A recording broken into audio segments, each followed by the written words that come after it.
down and listen to records. Smell the cover, read all the verses. Tell me about your favorites on Vinyl and Vision.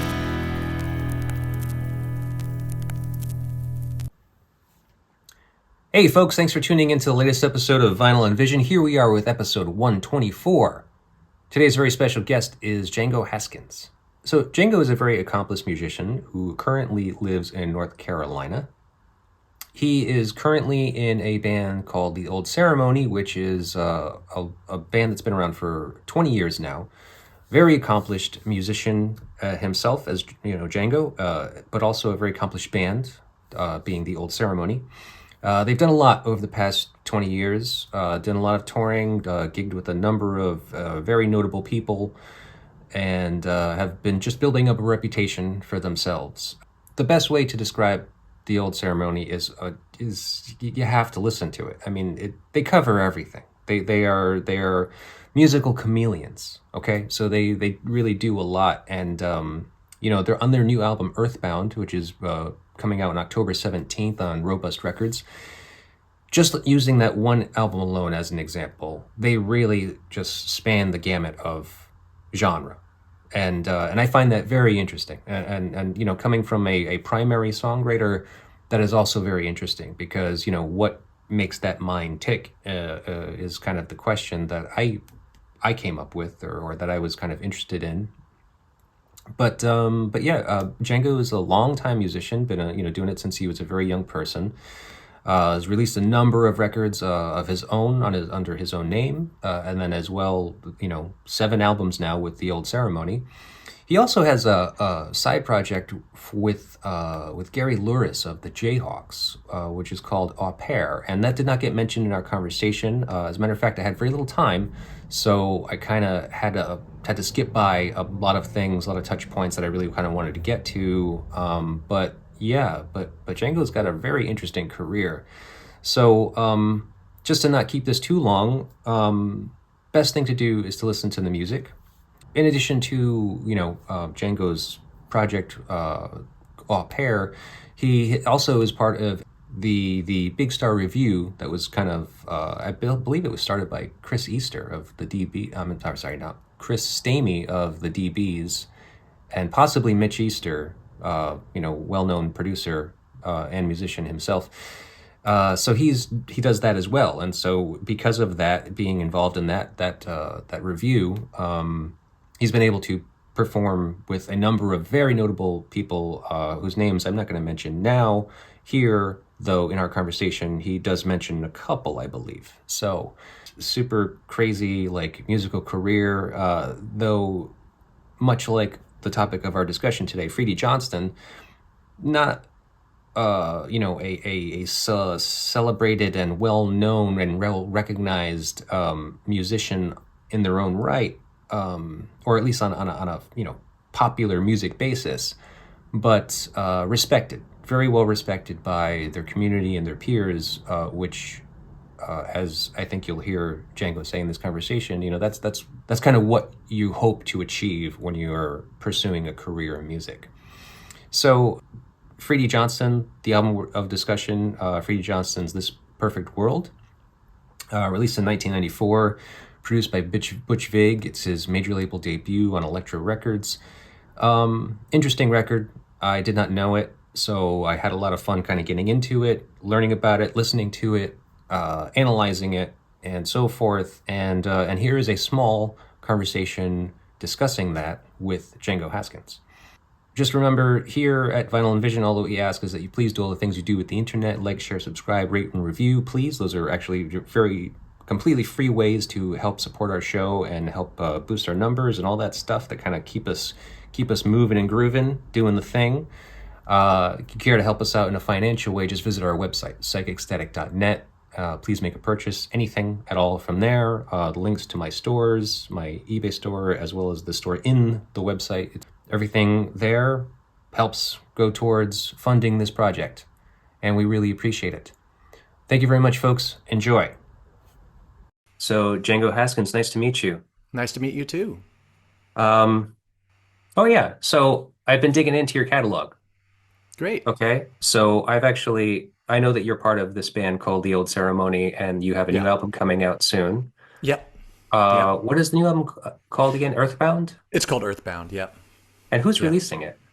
It's a label, North Carolina label called Robust Records. But yeah, so it's the Old Ceremony has been my band for 20 years now, and I'm the songwriter and kind of singer and guitar player for it. And this is our first record in 9 years. We've been all doing a bunch of different projects, but also just kind of living life and raising small people. Sure. So this has been, it's really great getting back. It was great getting back into the studio with them, and now it's great just kind of getting back out there and playing more than we have. We played throughout the whole time, but we're much busier now, kind of than we have and have been since certainly pre-pandemic. Yeah. Okay. Um, so I listened to I'm pretty sure your entire catalog from Great, as far as everything that you've released up to this moment. I've actually dug into your solo work as well, and great. that's kind of what inspired me to want to speak with you in the first place. Because I mean, it's always nice to speak about a person that's got an album coming out. Obviously, you want to promote that thing. Sure. But I didn't know anything about you until, Howard approached me with your new album, and I listened to that first, and I was just like, this is a good album. Yeah, I would like to get to know Django better then. But then I dug into everything else, and you're quite a prolific songwriter, it seems. Yeah, I've been at it for a long time, to be fair, but yeah, there's a lot out there for Yeah. sure. Hmm. Yeah, yeah. Well, I mean, I've been a musician since I was 15, but I don't have Yeah, nearly the same output that you have. I mean, like, I sure. think that there has to be something said about, your ability to write songs. Right. Because, I invited you here to speak about an album that was important to you. I'm not sure exactly how that was Yeah. delivered to you as far as this, like, because you chose this album by Freedy Johnston, who I also have never heard of. Oh, wow. Okay, great. Well, I'm Yeah, glad I could share that. yeah. I mean, so Freedy Johnston's "This Perfect World" is the album that you chose, and so maybe we can start there with like, why did you choose that record? Well, it's interesting. The way that we relate to music changes all the time in our lives. Like when we, at least for me, different times in my life. And now I'm at a point where most of the time, if I'm listening to music, it's very deliberate. It's not just kind of. I don't have gobs of free time anymore, and so. Sure. But for a very long time in my life, longer than many people, as a musician, I had just loads of free time and to just kind of wallow in records. And this was a record that I have such a visceral connection to. And I went back when I was thinking about what album I would choose, and I went back and listened to it, and I was just kind of blown away by how well it holds up. I think it's 30 years old, Hmm. and it's just certain albums kind of create a space and keep you there through the whole ride, and that's always been something kind of in the back of my mind.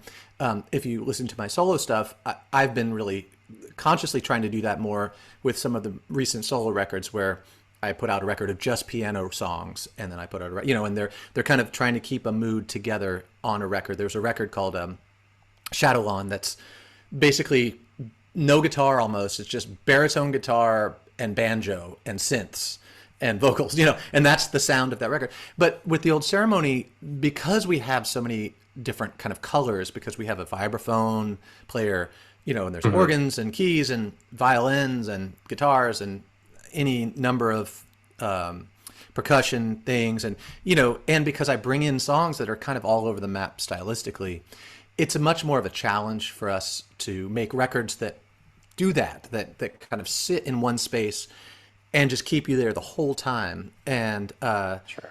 And I mean, I grew up. I've said this before, but I grew up thinking the White Album was like a normal album, in terms of how songs fit together and the Hmm. kinds of things that work in an album together. Where it's just it's just literally all over the map stylistically, and that appealed to me. I guess in terms of variety, but also just I didn't really think that records really needed to have just one mood. But there are Hmm. records that do that for me. Van Morrison Moondance does that. OK Computer does that. There's certain bands that just kind of made their whole career on that, and that gets a little dull to me. But when you can create an album that just when it comes on, you're just going to leave it on the whole time. That, especially these days, that's a really rare thing. And Sure. that Freedy Johnston record, I came to it already was a fan of his previous record, which was called Can You Fly? And, some of the people that he had kind of working with him, Graham Mabey, who's a bass player for Joe Jackson, Dave Schramm is a great kind of guitar player on a lot of kind of downtown New York stuff, Chris Stamey, who is now a really good friend of mine, but at the time I didn't know, gave a clue to me that was something important to him. These types of music, the Replacements and Big Star and Graham Parsons and all these things that I was also kind of into. But his point of view is very direct. He's from Kansas, and he's like this kind of has this very kind of flat affect when he sings in some ways, but in other ways that kind of makes it all the more affecting when he has these really lush surroundings to his songs. And I love the melodies. I love the lyrics. I love the arrangements are just incredible. And so, I listened through and I was just like, yep, no, that's a really, really great album. Yeah. Well, I agree with you. I mean, I can see where you're coming from with that. I mean, from a newbie, from a first time listener. Yeah. I didn't dig into all of his other records, though I had definitely heard about Can You Fly as obviously being like a landmark album for him. Yeah. It's kind of like brought him a lot of his critical acclaim. Right. And this album being that was the follow-up. The follow-up and his major label debut. That's right. Yeah, and that song, the first song, "Bad Reputation," which is the only one that most people have ever heard, was used in a Jim Carrey movie. I don't know, Me, Myself, and I, or something. Or Kingpin. Oh, was it in Kingpin? Okay. It's Kingpin. Yeah. There you go. Yeah. There you go. Yeah. Something. So I mean, I think I did actually kind of catch that. I think I actually kind of made the connection that was just like I know I heard this song somewhere, but I didn't know where. Started to do the research, and that's what I found out. It's been used in placement in a few other places as well. Yeah. So it's kind of in the fabric of our times, of like maybe our generation. So, well, as a very long time songwriter, I relate to him more and more, except for that little island of success, in that he's just still making records, and to a mainstream audience, he's not known at all, but he's really respected. I think at least in my world.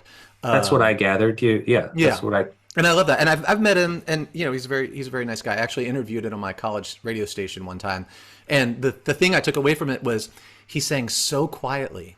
He'd be right up on the mic, and he would sing like this. And I was like, why isn't this guy singing? And I knew that he was on tour, and that was maybe he was saving his voice, but also listening back, it sounded amazing. And he'd learned something that some singers have learned, which is that the quieter you sing, the bigger your voice is going to sound.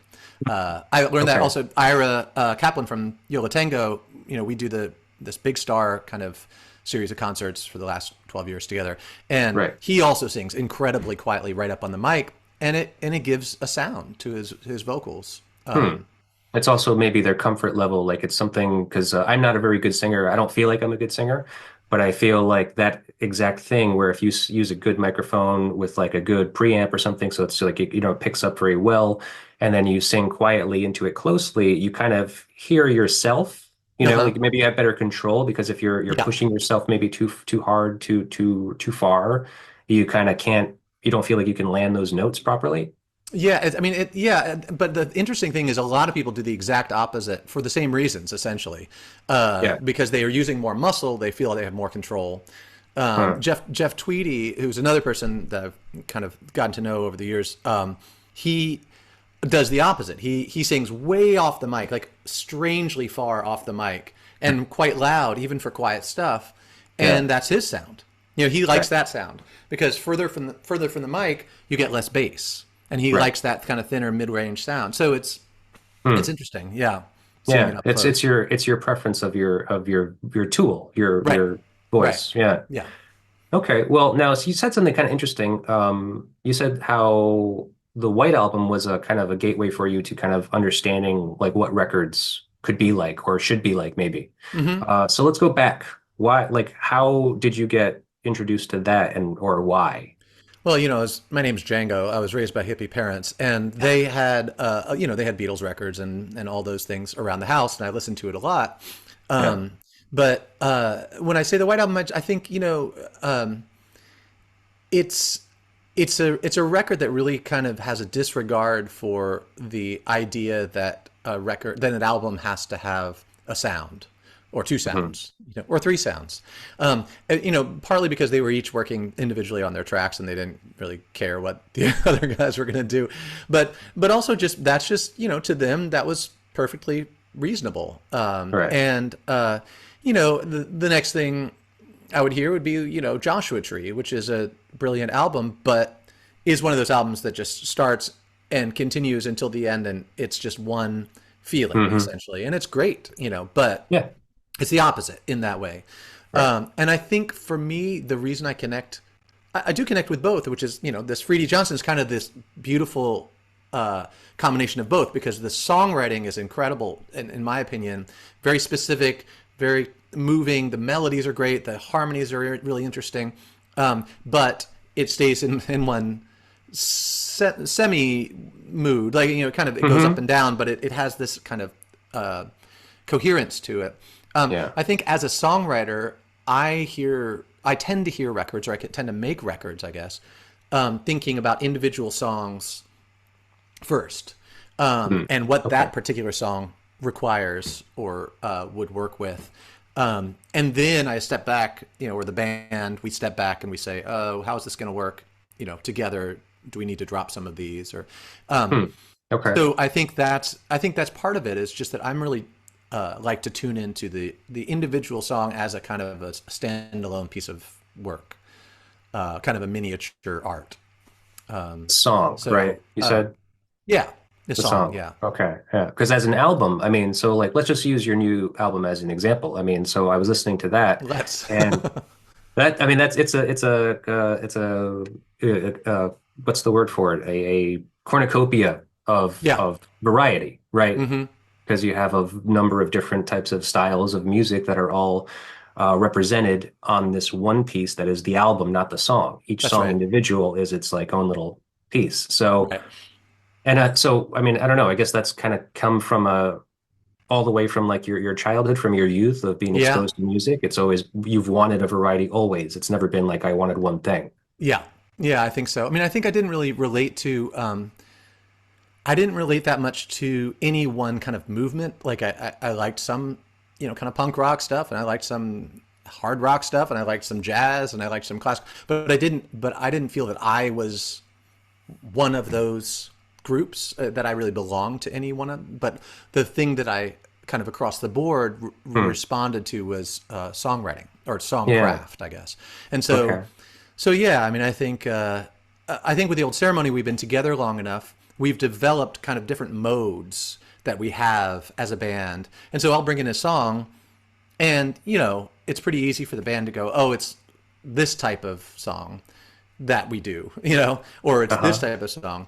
Um, there's the kind of folkier mode, and there's the kind of noiry, sometimes tango or bossa or something kind of mode, and then there's Yeah.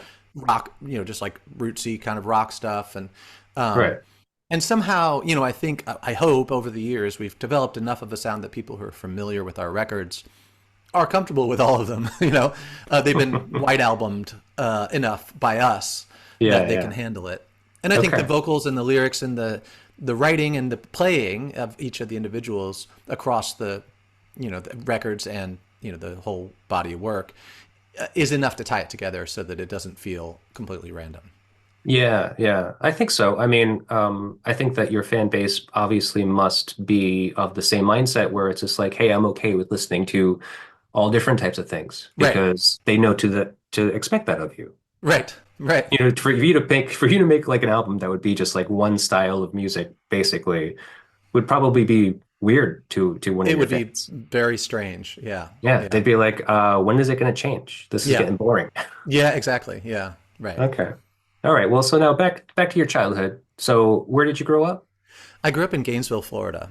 which Oh, is right. mostly in my world mostly known as Tom Petty's hometown. Sure. Apart from that, that's pretty much all I would say about the state of Florida. Well, that's where the fest is held every That's year. right. Yeah, the fest is held there. Yeah. I've been there on one occasion for the fest Uh huh. specifically. Can't say much about Gainesville otherwise. It's a nice town. It's a college town, very similar to It's okay. Chapel Hill, where I live now. Okay. But but more Florida.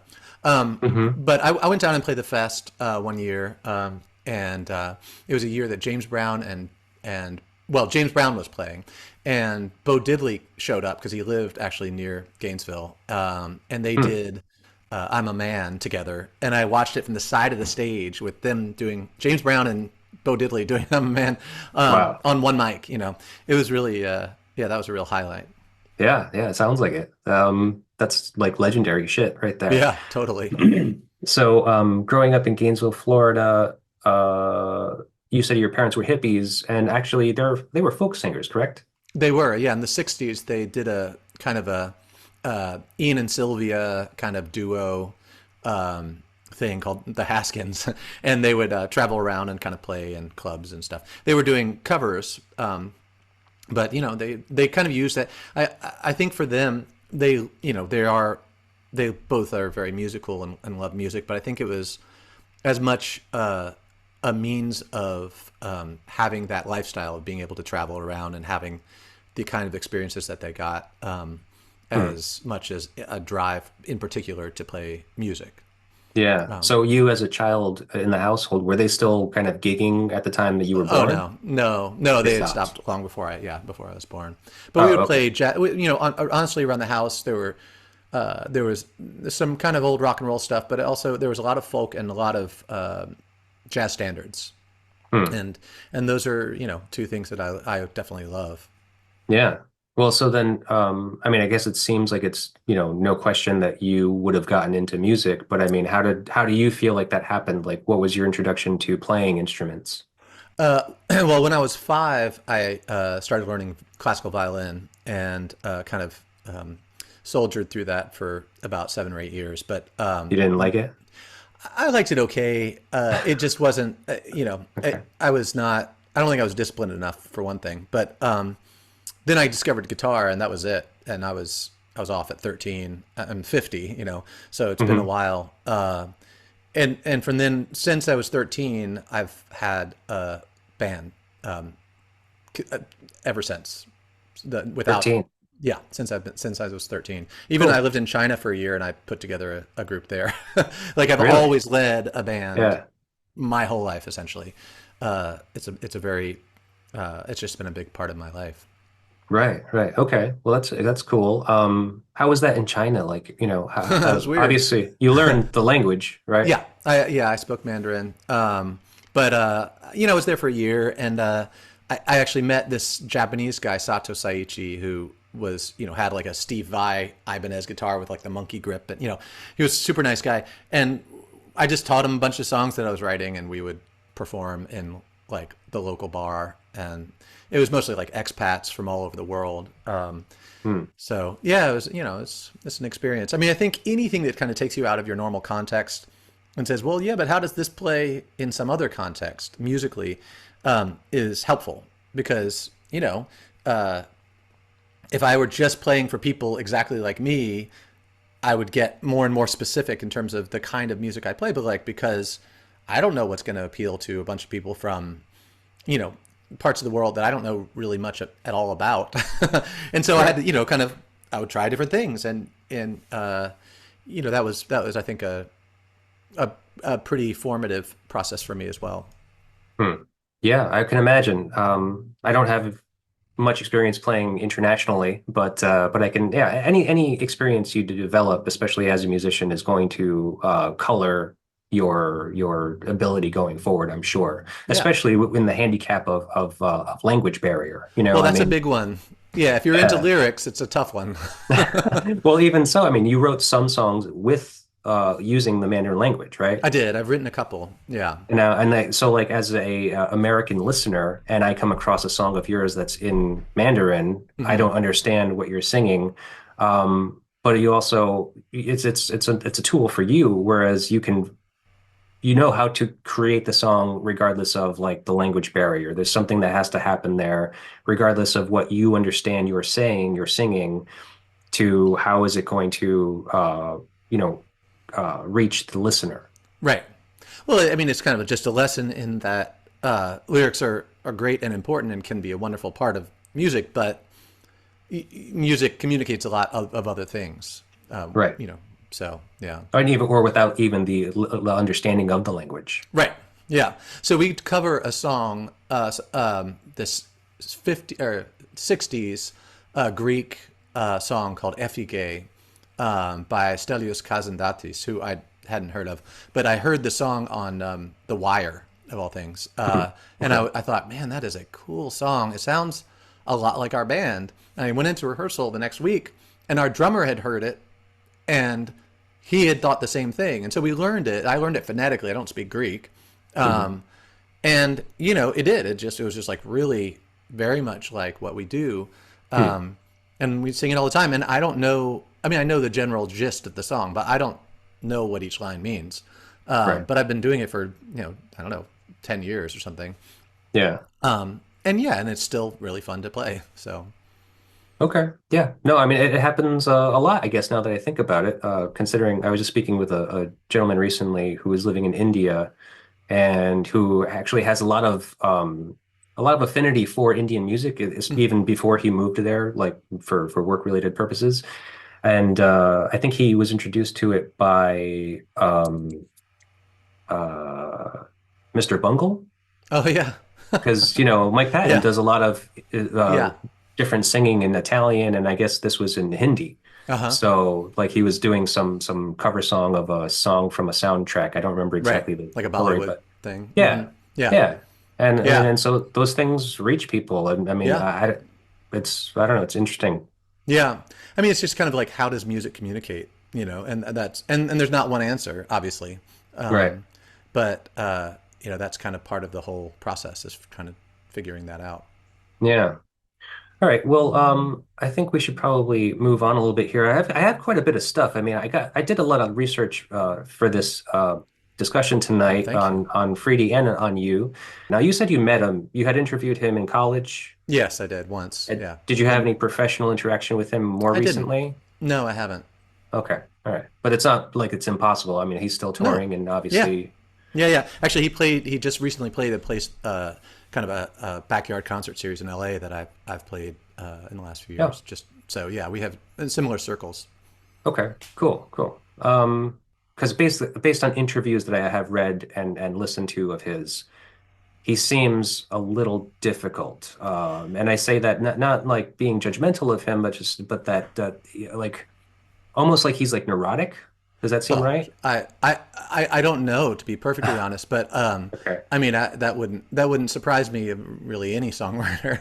I don't really read interviews and or watch interviews very much, but yeah, no, I don't know. For me, it's the art and the person are really pretty separate. I mean, if someone's I'm not going to listen to, like, John Wayne Gacy's record, but I mean, but if someone's just, difficult or whatever, I mean, Dylan's, I would imagine, rather Sure. difficult, Yes. but still important to me, Yeah. so yeah, I mean, I tend not to seek it out, to be Right. perfectly honest, but yeah, I believe that. Okay. All right. Yeah. Because and I don't know. I mean, maybe that it's his personality because like his songwriting, it seems, from what I understand about this record, it's definitely he definitely kind of tackles difficult and interesting subjects. Yeah, yeah, he does, and he seems to have a lot of empathy in them. So that's, Yeah. I think a big part of it too for Well, me. it's very much like a storyteller. Yeah, These are short stories. That's definitely something I've read was that like, he's this like all-American, like wonderful songwriter. yeah, I think that's true. Yeah, Yeah, and he yeah, and he develops these stories like there's these characters that just kind right. of out of nowhere. I mean, and like I can corroborate that a little bit based on some of the interviews that I've heard and read with him that some of them are not necessarily based from any kind of life experience. They're Yeah, just there's fiction. yeah. I mean, I think one thing that struck me listening back to this record, to This Perfect World, is um, the opening lines of songs will just drop you in media res. You know, it's just like in the middle of her confession, Hmm. he leans over and draws her near. You know, it sets up the whole scene immediately in the first line. You know, it's not like it was a good day, and I mean, and that's a very kind of short story. Like when you don't have a lot of time to tell your story, you got to drop in at an important point. Um, Right. and I think there was a lot of that on the record that I really appreciated. You know, another thing that I really love about this record, and listening back to it, and I realized that this happens on a lot of his records, or at least Can You Fly, and the one before that, which was not really known at all, but it was called The Trouble Tree. Hmm. Um, is he often, he has kind of the full band experience kind of songs, but then, the core of it is really the acoustic guitar and vocal and song. And Right. as a songwriter who also plays solo and, has been lucky enough to play with the same band for 20 years, I love both, and so I always really appreciated he would have the last track of an album, or towards the end, if not the very last track, was almost always a very stripped down, just acoustic guitar and vocal, just kind of Hmm. laying the song bare kind of song, and often very elegiac. And I think that that was something I really internalized early on with our records. The last track of pretty much any old ceremony record tends to be, it's not a big like celebration. It tends to be kind of elegiac and Hmm. often kind of smaller, Yeah. production wise. Okay. And I really appreciate that. And again, it's kind of the White Album thing where some things are big with horn sections and strings, and some things are just Mother Nature's Son with the guitar, Right. or Blackbird with just a click. So I think I really like that kind of variety of scale Hmm. of oral scale on Yeah. those records. Okay. Now, actually, I skipped right past this. When did you get exposed to this record and how? The day it came out, because I was a really big fan, and I have a friend named Pete Gallup who's another a really great songwriter in New York, and I was living in New York, and we went to what was it called, HMV. Is that right? Hmm. I think so, yeah. Yeah, it's what, a record store. Record, one But of those. the day it came out, and bought it, and went back to his apartment and just sat around a boombox and listened to the whole record. Hmm. And I guess that was in 2004, and 94. I mean, yeah, 94. Yeah. Yeah. Yeah, so I remember it, the day it came out is when I was introduced to it. And Interesting. really, I knew that it was a really special record at the time. And, I think, I think it holds up. So in 94, you're living in New York. You were obviously a musician. You moved there to follow a musical career, right? Actually, now that I think about it, 94, I would have still been, I would have been my last year of college. So I was probably just visiting in New York at the time. But yes, Oh, I was playing, I had a band in college as well. But yeah, no, I think I was just visiting Pete, who was from New York. oh, okay. So then, And then I moved to China in 95, and then to New York in 96. okay. All right. So in 94, when this album comes out and you get it for the first time, you're in college, your final year. Yeah. You are you already a songwriter, you Yeah. know?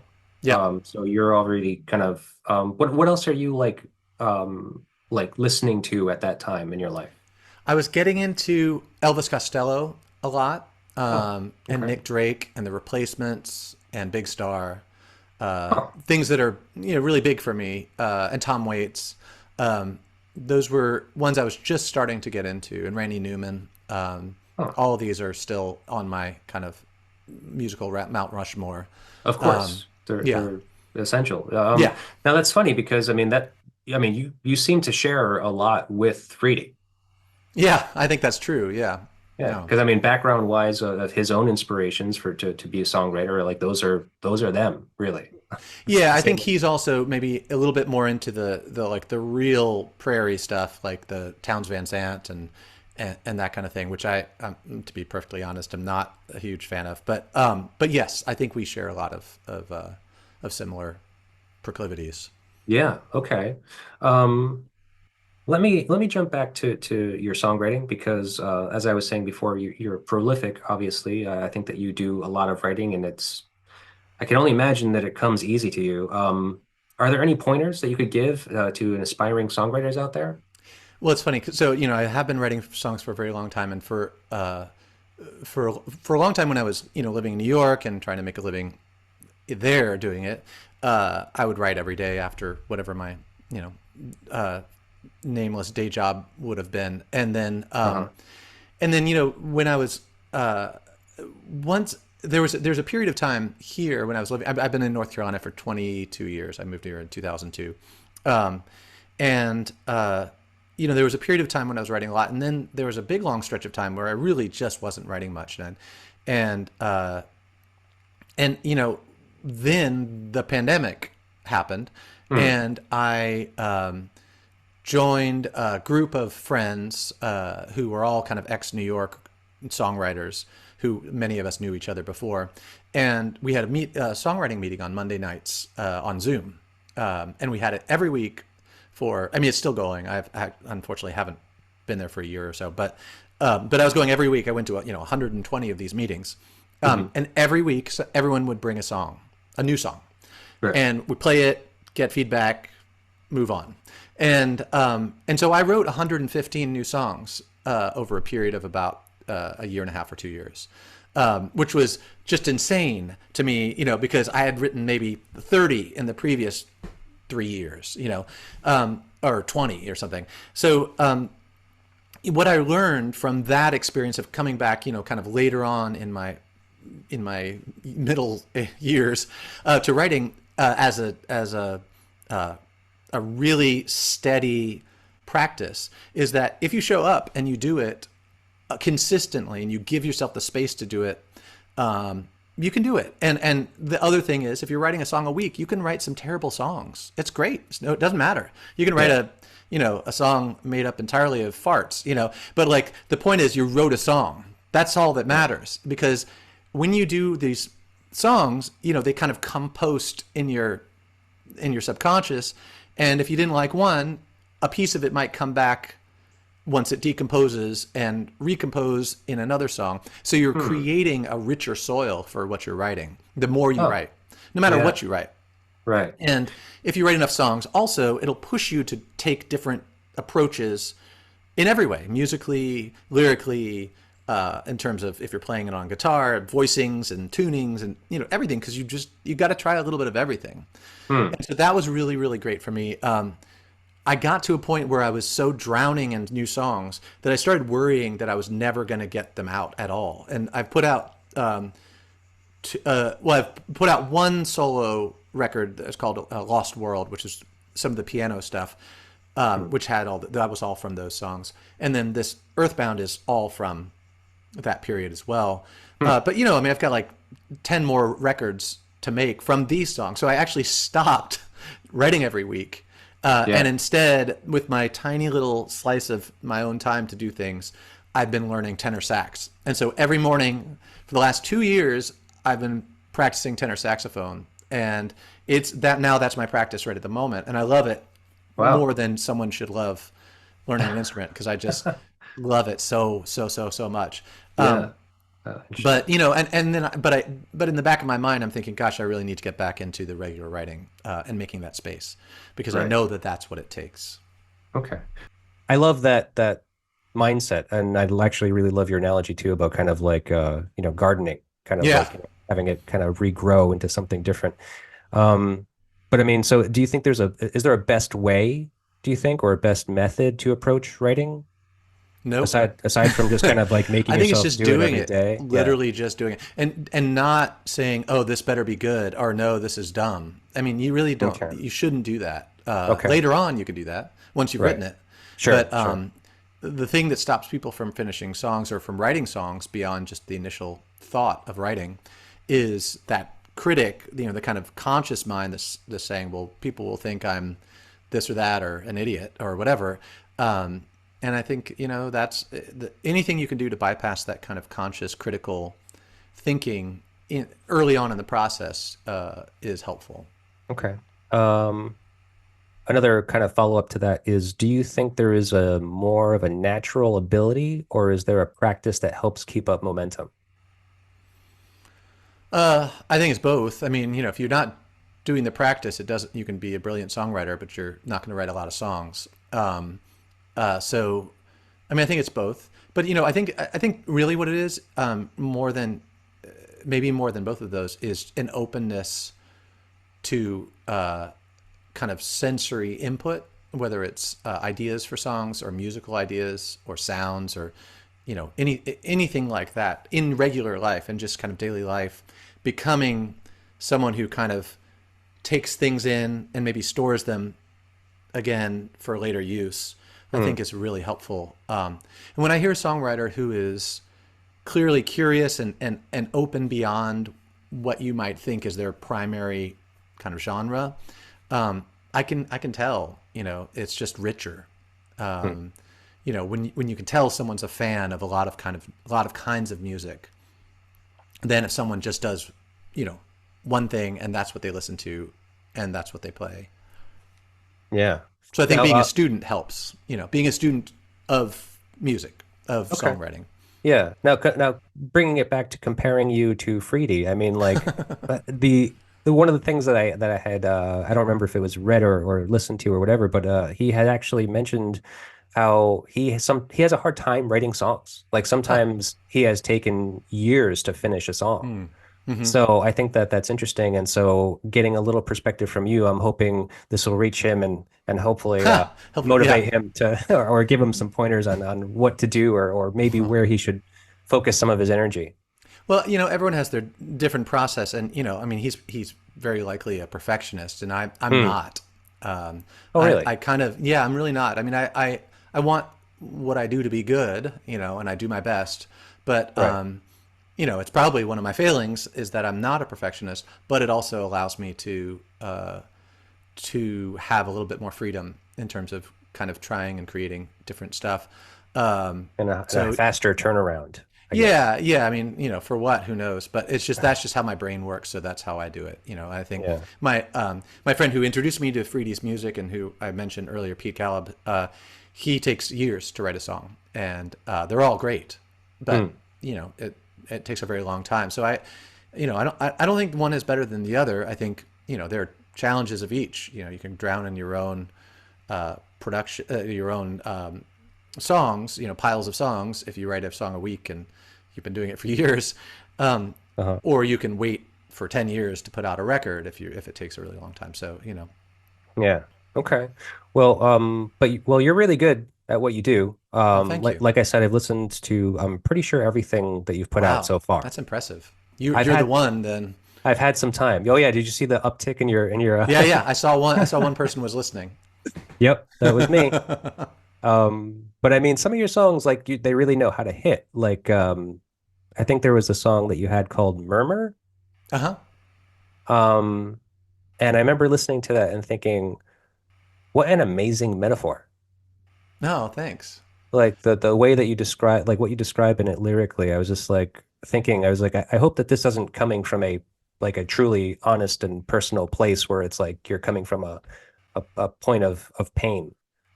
Well, it's interesting that so that particular one, I like that one as well. I haven't played it for years, but but it was talking about kind of sources of where do songs come from, and Mm, that I had a girlfriend at the time who had an irregular heartbeat. That was just like a thing that she had, and yeah. so I took that, and it wasn't I took that, I borrowed that, and then wrote the song, and it wasn't a one-to-one thing, but because it was coming from a particular experience or a situation that I observed, that this was a thing Yeah. that I had observed, it helped me use it in a different way, and I think when you talk about what my guess would be about, I don't know, I can't speak for Freedy, but in terms of him saying it, like this one that's about a victim of assault and how she or whatever, but I made it up.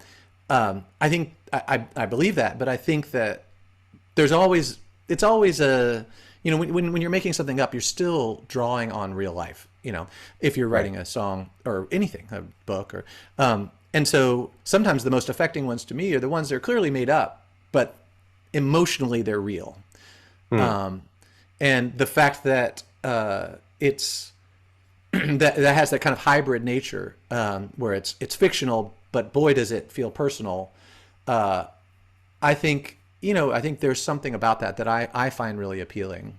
And Yeah. also, as a person who I don't like writing kind of diary entry songs anymore, maybe I did, when I in my 20s.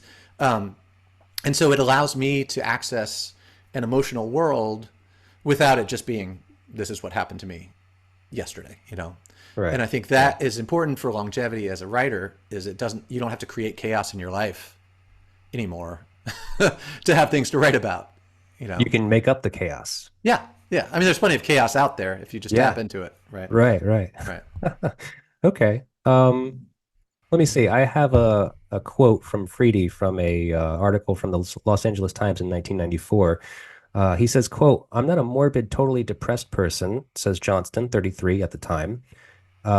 Quote, "but I do kind of tend to be a pessimist or maybe more of a realist. I always see the poignancy and the bittersweet angle in something before I see the joy. Hmm. That's a problem I have, but at least I admit it." Yeah. There you go. Yeah. So I don't know. Yeah. Maybe that's kind of to speak to what we're talking about as far as songwriting and the, where you find your inspirations from and kind Hmm. of, yeah. Yeah. Because, what I've gathered from, researching each of the songs that are on this record, as I had said before, I mean, they touch on some very serious and dark topics. Yeah. And I think that that quote kind of speaks to a lot Yeah. of this content. Yeah. Um, And I mean, I think it's a worldview and a kind of just a kind of emotional makeup kind of thing, that different yeah. people have their way of doing, of seeing the world, and it comes out in their songs. Hmm. Yeah. Okay. Well, let's start getting into these songs a Okay. little bit. Great. So you start with the first song called Bad Reputation, That was the big one. the big hit, Yeah. yes. Number 54 in the Oh, wow. charts at the time. Big time.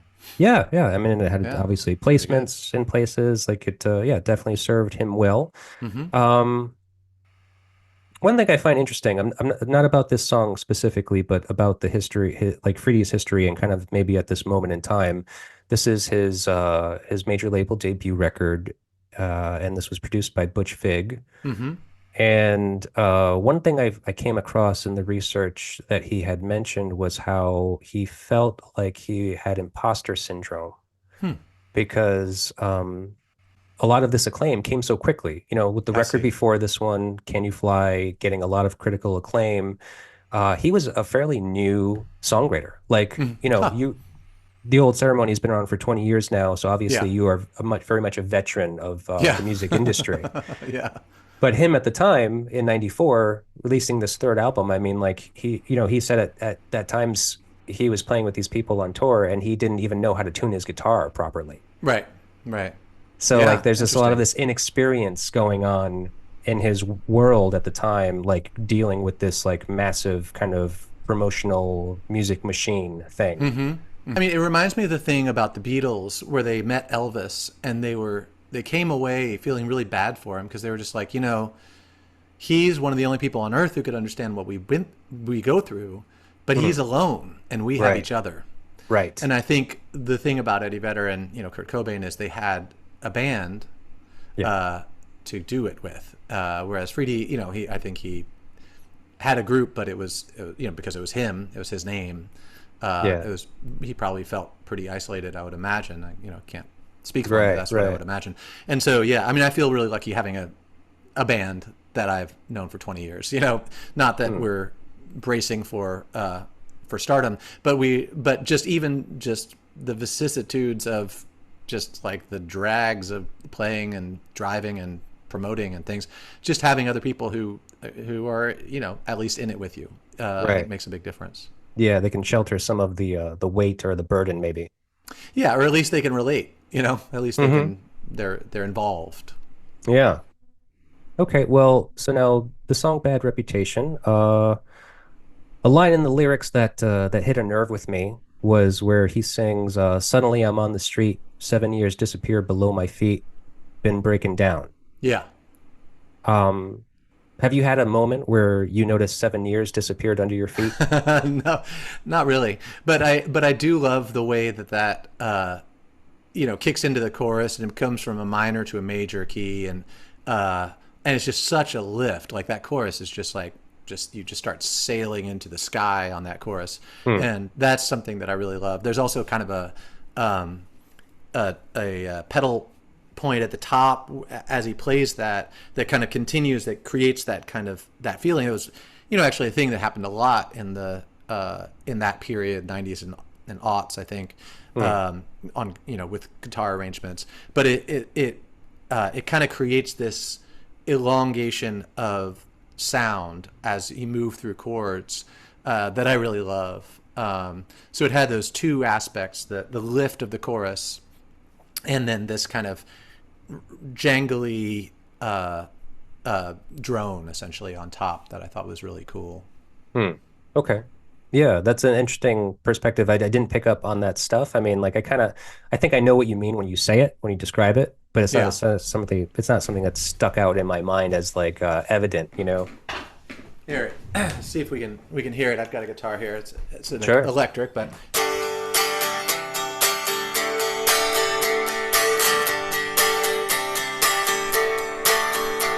Is so that this G, C, this stuff, D? yeah, essentially, yeah.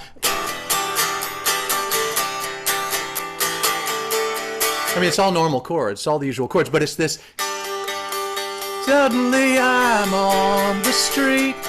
7 years disappear below my feet.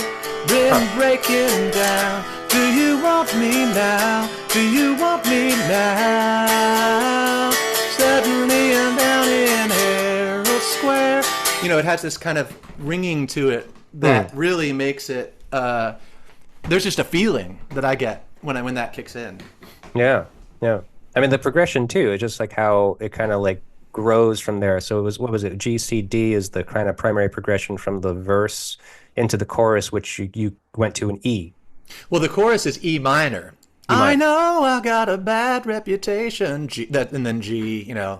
A minor, C, E minor, D. So it's really E minor is kind of the center of it, and then it goes to this, just jumps to the relative major to the G as the home bass, and that kind of lifts. Okay, interesting.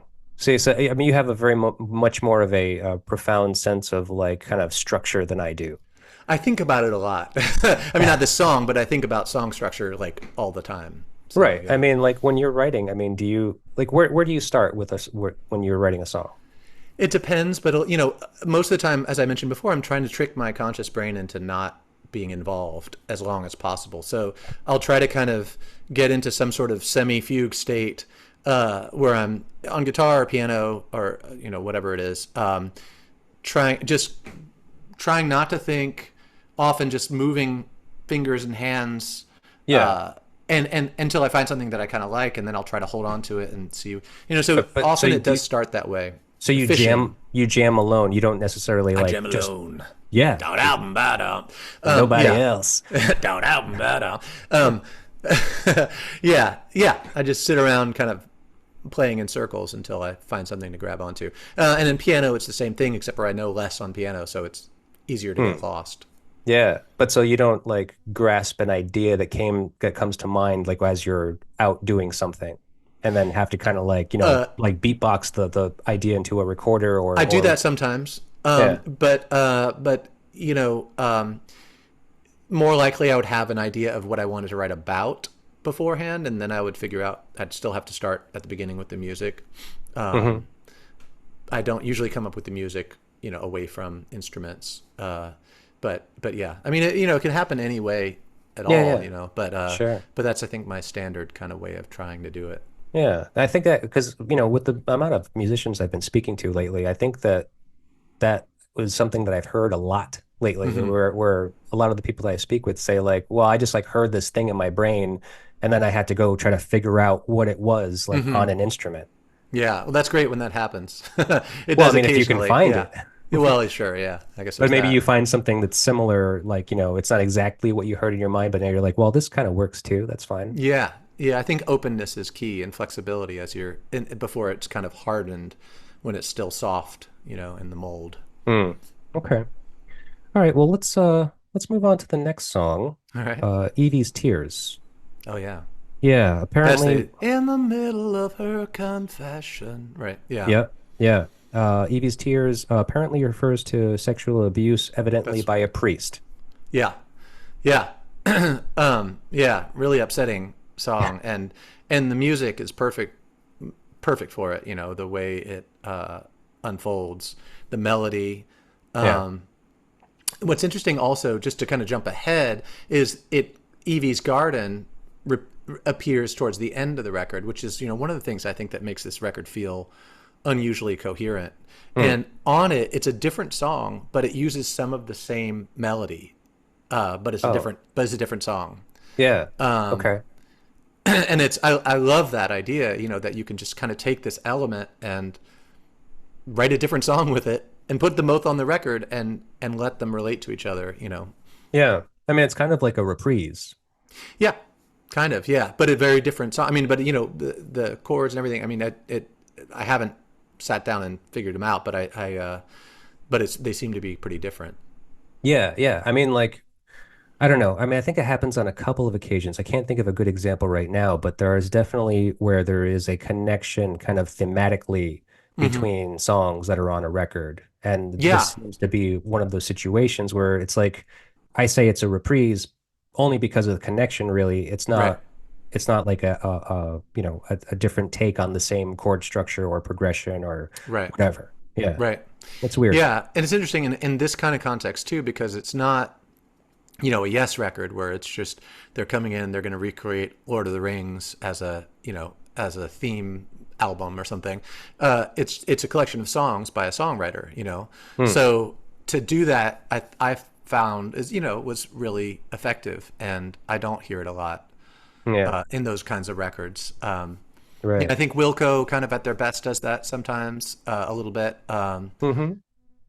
Kind of threads things through, but it's not standard. No, no, I don't think so. And now that you mentioned this, I mean, do you think there's a theme to this record at all? I don't know. I think there's an emotional center, Yeah. and it's just kind of how you feel when you listen to the record. But I don't know. Yeah. I don't know. Yeah. Okay, well, because we'll touch on it when we get there, but now that because you mentioned that, I mean, obviously the connection between this character of Evie on this song, Evie's Tears, and then later on into Evie's Garden, Hmm. there seems to be a connection, you Yeah. know. Well, sure. You got to assume that that was intentional. Right. But then Yeah. in my experience with analyzing this music a little deeper, I think there may be another connection which we're going to get to. Oh, okay. Um, so let's see, Evie's Tears. I heard Freedy speak about this on Adam Carolla's podcast, Hmm. and he said it wasn't about anyone. Evie was essentially made up, and it kind of came together phonetically.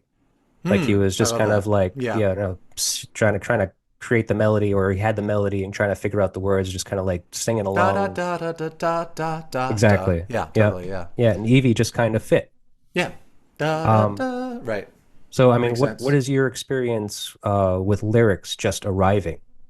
I totally relate to that, because I think the first thing that I do, it's kind of like walking into a dark room, where it's not completely dark, but at first you can't really see anything, and then you start seeing like the kind of outlines, the general outlines of the furniture and the things in the room, and Hmm. then as your eyes adjust, you start seeing clearer outlines and more Definition. details. And I feel like that with Yeah. lyrics, you kind of, where roughly are they in space, and then okay, well then what are these words going to be? What are they going to sound like? And then and so they kind of come into focus for me a lot of the time after kind of roughing them in like that, Hmm. with just nonsense sounds. Yeah. Has any nonsense stuck? Yeah, occasionally I think so. Yeah, I mean, well, sure. Yeah, there's plenty of nonsense in my songs, but I mean, yeah, I mean, I think if a line or a word sounds good, sometimes that trumps a conscious meaning, and sometimes Hmm. later, the thing is, it's all interpretation. You can go back to and interpret a line in many different ways, and none is right or wrong, really. It's like there's the initial intent, but then there's the effect, and the songwriter can have an intent, but that doesn't mean that that's how people have to or are going to understand it. So, I tend to be kind of loose with that in terms of like, well, this is what I was thinking when people ask, Yeah. but what does it mean to you? You know what I mean? Because like, really, I think once it's out there, uh, there's no right answer per se. If someone says, "Oh, this means you're a fascist," I'll be like, "No, it doesn't." But other than that, I think the fun of it is if you've left some room for people to interpret it, where it's not like, well, obviously he means this because he just said that like completely straightforwardly. And so I think that's the other thing, is finding the line between kind of poetic openness and meaning, and trusting that you've put enough structure and meaning in there that you can leave some openness for the listener to kind of create their own meaning or complete the meaning in their own way. And I think one of my big gripes, if we're reaching out to other songwriters, with Elvis Costello, who I love, but is that he overwrites for me. He tells me way too much. Like he could cut his lyrics all in half and they would be just some of the greatest songs of all time. But for me, a lot of them, he just wants to make sure that we understand it the way he wants you to understand it. And to me, that's not, that's not my favorite way to experience songs. Whereas Tom Waits, or even Randy Newman sometimes, or Paul Simon, will leave space without explaining. And, it's very possible that people will think it's something that they didn't intend, but it respects the audience enough to allow them room to put themselves and their own story and their own interpretations and their own kind of emotional reaction in the song, and therefore connect with it. Yeah. Okay. Makes sense. Sure. Um, with that being said, we're going to move on to the next song, Can't Sink This Town. So Yeah, that seems like a fun one. That seems like kind of like middle of the set on the Roadhouse stage. It's a good tune. Yeah. It reminds me of thematically. It reminds me of like Randy Newman, Baltimore. Do you know that song? Oh, Baltimore, man, it's hard just to live. And it opens talking about like a seagull with like with one leg, and like it's just like these kind of like signs of this, totally broken down city. And that's kind of what the Freedy one does too. It's something like a barefoot whore or something like, it's like starts pretty much right in the middle of that. Yeah. So that's it's not one of my top tracks from the record, but it's interesting. Yeah. I think exactly the same, actually. I didn't actually have much to say about this song. Kind of sounds like an experience with a prostitute. Yeah, maybe. Yeah. Like, yeah, I mean, like if you kind of analyze the lyrics, or if you kind of really sit down and read the lyrics like all the way through, it's just like, yeah, that kind of sounds like not a great night out with a local prostitute. Right. But not that the subject, like not that subject wise that these are the same, but considering the nature of the title being Can't Sink This Town, it made me think about your new song on your new album, Lonely Mare. Oh, okay. Cool.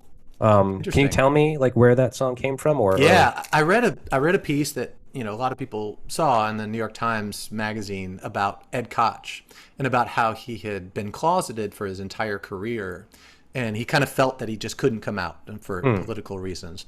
And in later years, much later, he didn't actually exactly come out, but he started trying to live as a gay man, and found a lot of trouble connecting people, finding a community, being accepted by a community, because of a lot of the things that he was doing when he was a mayor during the AIDS crisis was kind of seen as hostile to the gay community. And so it's just, this is the idea of choices that a person makes, and how they play out in ways that we can't really control, or just like what is the cost of a trade-off for ambition, essentially.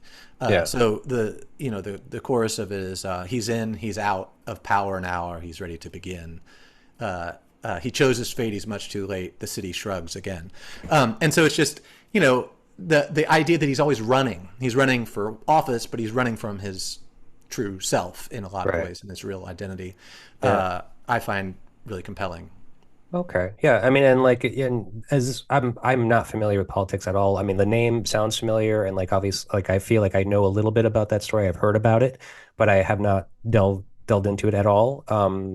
He was the mayor of your existing city in Chapel Hill, or No, he was mayor of New York City in the New York 70s and City. 80s. Yeah. That's okay. All right. Yeah, yeah. So this is a He was a historical big context then. guy, yeah, and he Yeah. he became later, a kind of a political commentator on television and everything, and so he was kind of he's a personality, a big Yeah. personality.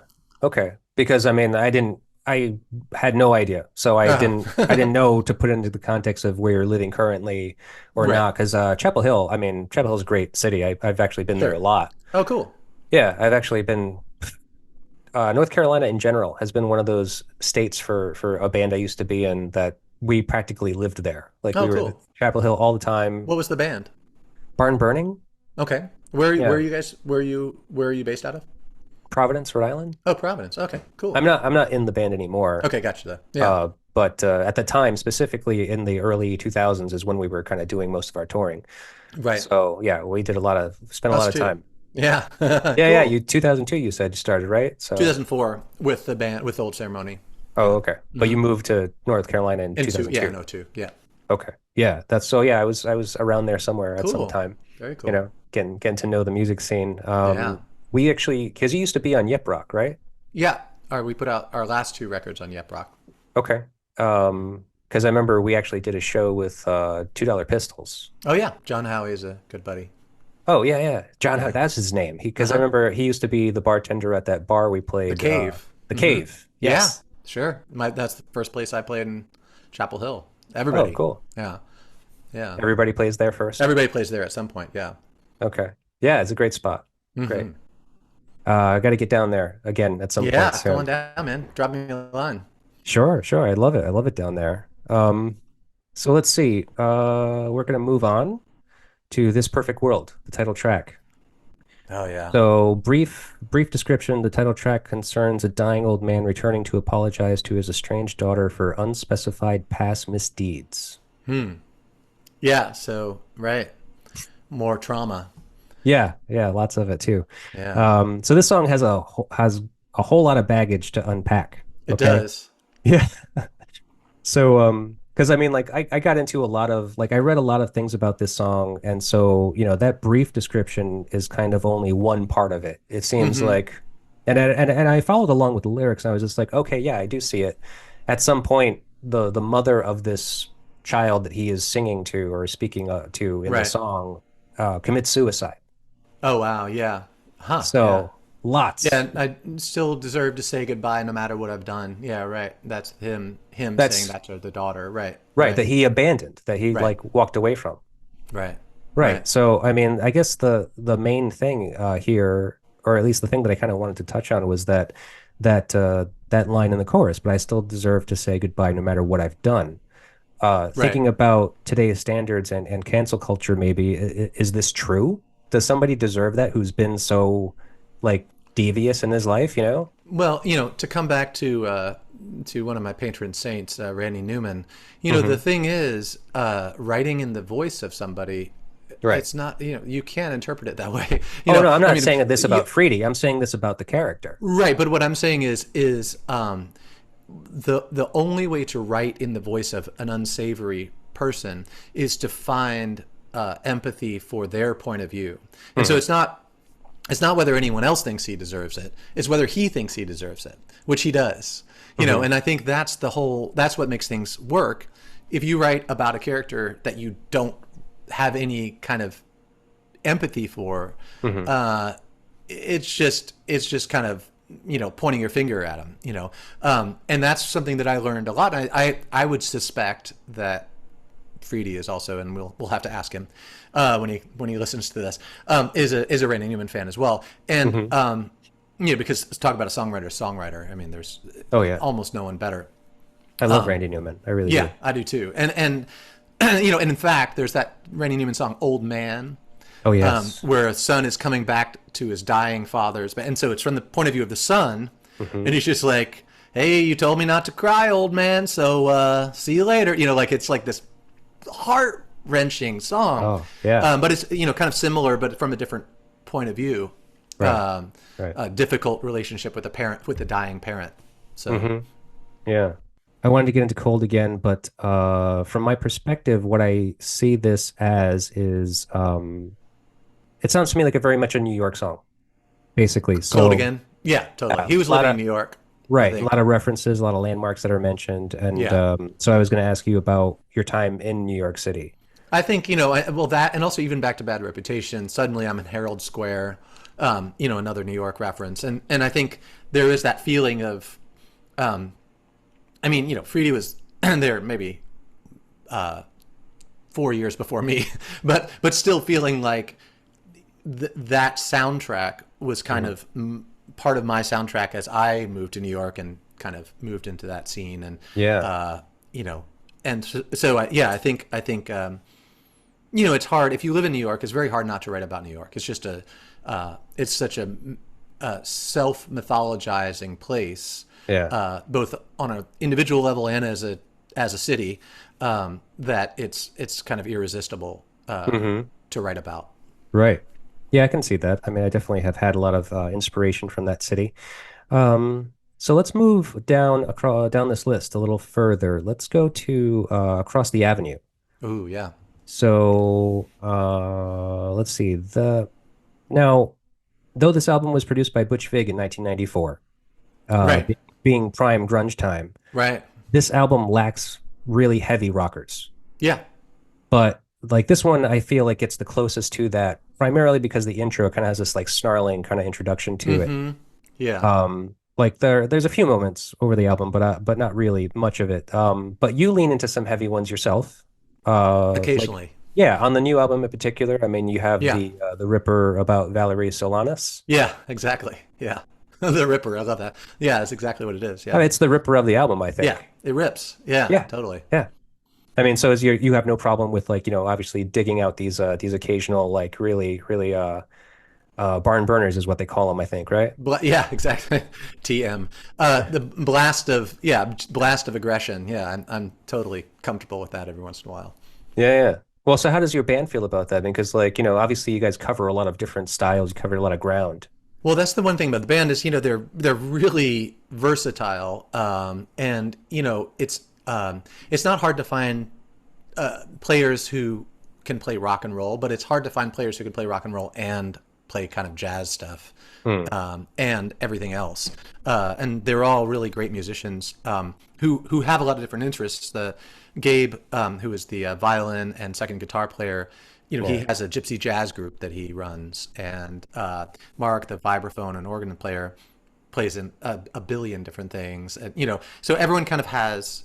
And the bass player is a DJ and also does a lot of dub reggae stuff. So there's just there's this understanding that that everyone kind of brings a wide enough range of interests musically and experience that they can kind of handle anything. To be honest, the rocking stuff, it took us longer to get really good and comfortable with that, I think, than everything else, which is funny because Oh, it's kind of the simplest stuff, but it's just such a yeah. different approach Yes, to right. playing. It's just kind of like, the sledgehammer, if you're not used to using it, you know, it shows. And I think Sure. now we really enjoy playing that kind of stuff, but only in small doses because, we want to protect Hmm. our hearing. Oh, sure, sure. That brings up an interesting point. I'm curious, on your perspective, what do you like? Who do you think that you would compare yourself to musically, like your band compared to another one? Like, who do you think you're most like? That's a really tough one. I mean, when we started, before we even started the band, I'd made a list of kind of influences that I wanted to really kind of draw on Hmm. for the formation of this band. And it was like, Leonard Cohen, obviously, Nick Cave and the Bad Seeds, Tom Waits, Okay. Serge Gainsbourg, Astor Piazzolla, the Argentinian tango guy. Hmm. A lot of stuff, but it just all has this kind of cinematic, dark, like Bernard Herrmann a little bit, the Hitchcock composer, even like Morricone, just, things that have, there's a certain aesthetic that kind of ties all that together. It's kind of European, kind of dark, kind of moody, Hmm. But over the years, it's, total. I mean, we still do a lot of that kind of. Lonely Mayor maybe is an example of a kind of a noir-y song from the new record. But, there's also folky stuff that could just be on a folk record. So, Sure. Okay.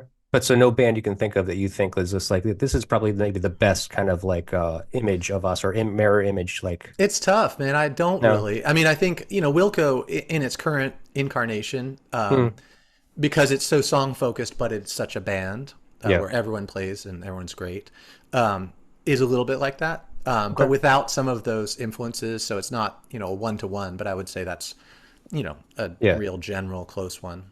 Okay. I can agree with that. So now the last thing I want to touch on, because we're running short on time, is I was saying earlier how I feel like there is a connection in this album, and I think I made it between the next song, Gone Like Water, Gone Like the Oh, Water. down to NYC. Yeah, but Yeah. then the last song, I can hear the laughs. I I love feel that like song. they're. Yeah. Oh no, actually no, I'm sorry. Gone Like the Water and Disappointed Man. Oh, Those two Disappointed are Man. kind Oh, of okay, yeah. similar, and I think that that's a theme because it actually sounds like it kind of touches on drug use, I see. Yeah. Yeah. That like makes a drug sense. addict. Yeah, yeah. Right. Yeah. Uh, Um, Along this river running down, he's gone like the water down to NYC. Yeah. yeah, Yeah. Yeah. I mean, I think, I think people have certain kind of proclivities for writing types of characters, types of situations, types of stories. And I think maybe more, I mean, we'd have to ask him, but I think more likely than it being specifically thinking this is the same guy, I think it's just maybe just something that he kind of gets preoccupied with thinking about, that kind of thing. sure. But who knows, that's the beauty of it. We don't have to know what he thought. We don't Right, really right. care. Yeah, yeah. No, it's true. So last song, I can hear the laughs. Love it. Now, this is my last point to make with you. I can hear the laughs when they find I've fallen down again is the line that sticks out to me. Uh-huh. And I know from what I've heard from Freedy in interviews, he could definitely is definitely seen as kind of a self-deprecating Uh-huh. character. And to make a statement like that in a song makes me feel like this is an honest moment leaking out. Yeah. It does feel honest. Yeah. In closing, with your new album approaching its release and with the press inevitably coming with it, how do you handle criticism at this point in your career? Hopefully with humor. I mean, I think having kids, I have two kids, they're 10 and 6. Mhm. I think that's helped a lot with my humility. I call it the great humbling, becoming a parent. Sure. And it also really helps with my perspective. So I don't take it as seriously. It's still, I want everyone to like me, as Randy Newman says, but I feel happy if people like it. And if they don't, or they have criticism, I'll listen to it, but I'm not gonna take it too Yeah. personally, You're not going to lose because I sleep over it. know, I know that everything is individual and someone's taste, and I've had so much rejection over the 30 years of playing professionally that what's a little more, and and the and honestly, to me, I don't expect everybody to like it. I mean, because I'm not trying to guess what everybody's going to like. I'm just trying to write songs that I like, and then we're trying to make a record that we like. And that's the best thing I think we can do, because there's no way to anticipate it. And back to Freedy for a second. I mean, I think when he did this record, I mean, I think he was just making a record that he liked. I mean, certainly if you think about 2004, kind of end of grunge, it wasn't really of the time particularly. It was outside of the time in terms of the trends of music. Wait, this album? This Yeah. album was released in 94. Oh, 94. Sorry, 94. Yeah, yeah. Even Yeah. more so. Right. So it was in the midst of the grunge thing. Right. Sorry, I can't keep my decades straight. That's okay. But and I think that's what I loved about it. I was like, oh, this is something I can relate to amid this sea of drop D tuning. And and I think that's why it lasts. I think, I listened back to 10, which I loved at the time as well, the Pearl Jam record, and I can see why it was popular, but it doesn't hold up as well for me. I think, rightly or wrongly, but I think it's because it was so specifically of that time. Without that context, it's missing an element that made it really work at the time. Hmm. And I think being outside of the time, I like to hope, because all my records feel like they're outside of what's happening, Sure. uh, allows it to just exist in its own kind of universe. And you Yeah. can come to it, and if you like it, great. And if you don't, someone might like it later because it's not tied to any particular moment. Yeah, no, and that's actually a very kind of great observation to make from your own like of yourself, really. Right. Because I don't think I would have put it into those words, but I think that is actually perfect going forward, kind of like, what we can tell people about that or would be interested in listening to your band, The Old Ceremony, that it is a very much of its own world. So Great. either catch on to it or not, but it's going to be there for you whenever you're ready for it. Right. Thank you. Yeah, that sounds great to me. I love it. You came up with it, so Well, hey, it's I your like doing. hearing it back. Okay. Well, we're gonna go forward with that then. And it's been a pleasure speaking with you and getting to know you Yeah, better, really Django. enjoyed it. Thank you so much. You're very welcome, and I'll hopefully catch up with you sometime on tour. Sounds great.